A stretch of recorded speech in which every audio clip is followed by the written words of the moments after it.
ఉపాధి చేసుకోవడానికి ఇవన్నీ చేయలేకపోతున్నాం అండి. క్లుప్తంగా చేసుకునేందుకు అమ్మవారిది ఏదైనా ఉందా అని. అమ్మవారివి 16 నామాలు ఉన్నాయి, షోడశ నామాలు అని పిలుస్తారు, మహాశక్తివంతమైనవి. అవి ఈ వీడియోలో మీకు నేర్పిస్తా.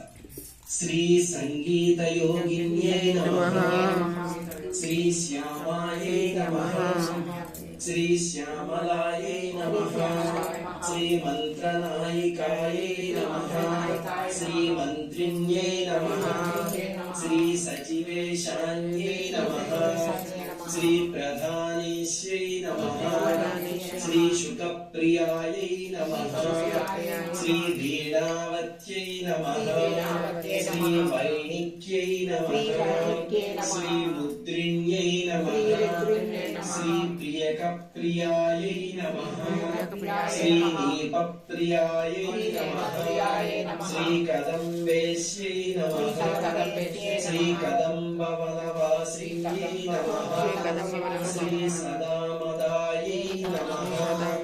ఇవి అమ్మవారి 16